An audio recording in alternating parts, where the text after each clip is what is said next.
Good evening, everybody, and thanks for joining us. I'm Sean Mooney. And I'm Amanda Gomez. Some teachers and parents rallied today to raise awareness about a decision confronting state lawmakers up in Phoenix about education dollars as a deadline looms whether to raise an education spending limit. If that limit is not raised, it could have a direct effect on your child's school.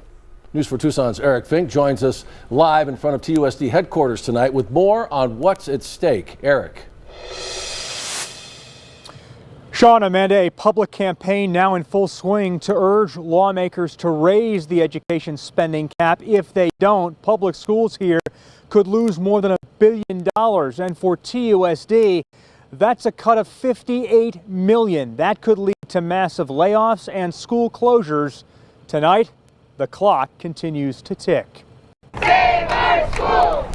Save our schools! Teachers, parents, and students urged lawmakers to make a move on the education spending limit Monday, with a deadline up at the state capitol 2 weeks away. It makes me feel profoundly sad because I've given my lifetime to educating young people, and I hate to see children made into political pawns by people that want to destroy public education. At issue up in Phoenix and dividing some Democrat and Republican lawmakers whether to override an education spending cap that was first put into place back in 1980. It's a dollar amount based on a formula that takes into account population and inflation.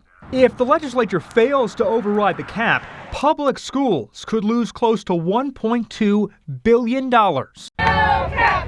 No cap! No cap! Some Republican lawmakers argue the state has already poured so much into education.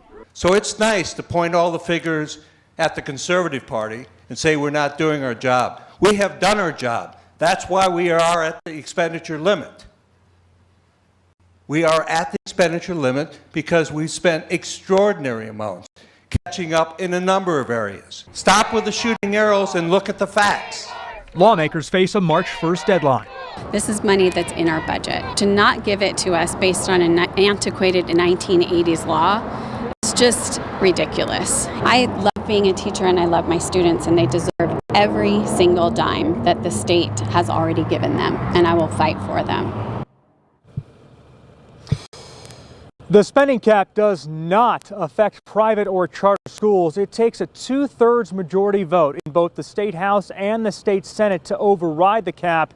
If lawmakers do not do that, cuts to schools could go into effect as soon as April 1st. We're live in Midtown tonight. I'm Eric Fink, News 4 Tucson.